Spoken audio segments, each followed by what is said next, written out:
Hello, this is Mr. Smith, and this is the daily participation for Honors Economics. We're going to talk about market failure and externalities during the pandemic.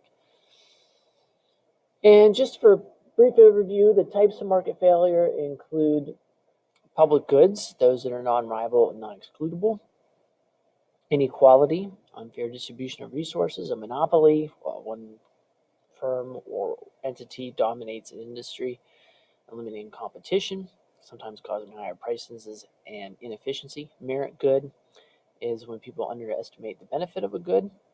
Factor immobility, geographic unemployment is an example of that, whereas people have difficulty finding things, so geography often plays a role in this. Agriculture, volatile prices, fluctuating weather and externalities. Cyclical instability, this happens during the business cycle, particularly during contractions, and the fact that we have ups and downs in the business cycle. Externalities is when consuming or producing a good causes a cost or benefit to a third party. And demerit goods, which is people underestimate the cost of a good, for instance, like smoking. So let's look at it through the COVID lens in particular. Looking at the first one, public good, we do have police and national defense and those kinds of things, but we also have national health organizations like the CDC and others. And whenever we have these types of institutions, the question is, are they getting enough information out there, and are they able to respond as much as possible to the entire public? So if something's made available, we need to make sure that it is going to cover everyone and everything that's possible. And people might be unwilling to support these types of organizations, and especially if people are critical or suspicious of COVID activity, they might solicit their congressperson to decrease funding to the CDC, and that sometimes happened. In fact, in the previous 4 years, at the beginning of the last presidential term, or this presidential term, the less effort was put into healthcare systems and organizations like the CDC. And so whenever that happens, whenever people aren't willing to put forth whatever they can into that institution, then you have market failure. Inequality is realized, of course, when you have uneven distribution of resources. And whether it's the private or public sector, rural areas are hurt the most by inequality. And that's because to be an isolated rural area, you have to be 30 minutes or more away from an interstate. And so obviously it's more difficult to ship things to those people. Companies and the government are going to be less interested in establishing infrastructure like high-speed internet. And so inequality is often a problem that happens. And also, you're going to see a misallocation of resources when it comes to responding to densely populated areas where there isn't enough to go around for everyone.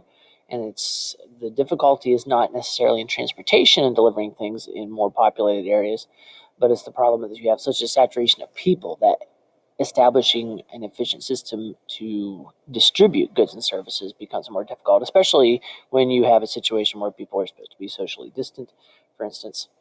A monopoly, this is when a firm dominates things, and one of the problems is that, of course, whenever there is a new type of drug or vaccine or medical technology, the government inspires monopolies because they allow patents to exist. So the question is, should those exist in some type of extreme situation?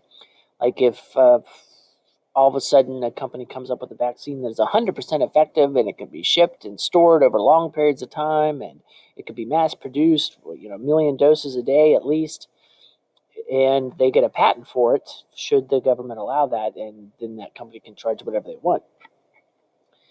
Merit good is when people underestimate the benefit of a good. And this is going to be a problem with vaccines because there are a lot of people that are going to be suspicious or skeptical, and so not a lot of people might get them, when in fact they not only benefit the individuals, but then also the entire society, because we can get back to normal if we make sure that enough people have been vaccinated. And then going along with that inequality, back to geography once again, factor in mobility. And people have found out, especially in rural areas, businesses and students alike have realized the necessity of high-speed internet, which is often lacking in certain geographic areas, because to lay line or cable, Verizon or Armstrong or whoever might do it, it's just not cost effective to go down a road where there's only 3 or 4 households and string a mile worth of line. That doesn't make a lot of sense. So the government may have to respond, and even for them to do it, it will be quite expensive.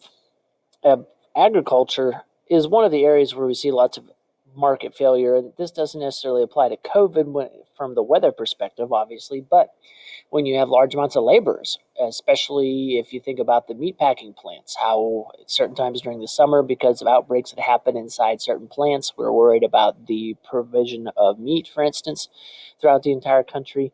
And so when you depend upon laborers, especially to work closely along with those products, which often happens in agriculture, you can see that type of market failure occur. Cyclical instability, and we were worried, of course, about the dip that happened, the contraction that occurred in April through June or so in the economy.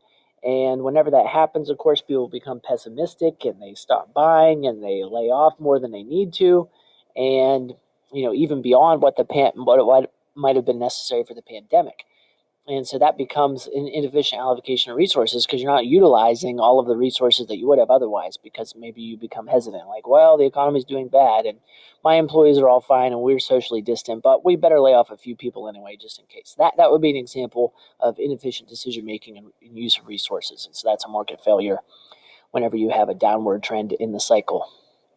And then externalities, both positive and negative, can be an example of market failure. Negative because there's an undue social cost that people don't realize whenever they're purchasing good or service, and it impacts third parties, in particular people not involved with that decision-making process. For instance, if a restaurant decides to stay open and doesn't make people wear masks, that disease will impact the customers maybe directly and the employees, but that's not an example of negative externality because they're directly involved in the decision-making process that goes on there. When they go and they spread it to others in the community, that would be an example of a negative externality. Or because they're sick, they all go to the hospital and that drives up medical costs for everyone else. That is an example of a negative externality. And then the positive externalities that occur, so people getting vaccinated would be a direct benefit for the people involved in that decision-making process, but there are also positive spillovers that occur because if they get those vaccinations, then in their community there's decreased need for hospital care, then healthcare costs and the occupancy of the hospital and all those other things will go down, which benefits the entire community. And so that's why the government often subsidizes these kinds of things, because they want to see the activity promoted as much as possible. And demerit good, people underestimating the cost of a good. This is happening, kind of fulfilling itself right now, but during the pandemic, people are realizing that services provided in public spaces where people are often crowded.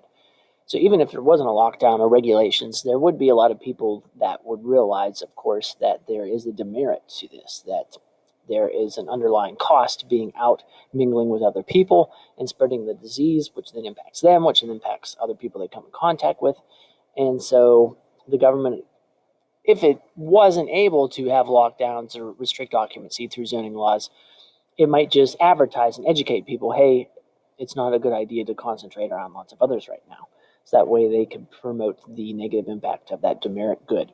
So these are all types of market failures and how they involve with the pandemic situation that is occurring right now, and some of the possibilities of the government getting involved: education, subsidizing certain activities, promoting certain activities, being very reluctant if they're going to do things like issuing patents during this time, for instance, specifically related to the pandemic, and so on. So all of these types of market failures are certainly happening and very prevalent in the news and incredibly visible.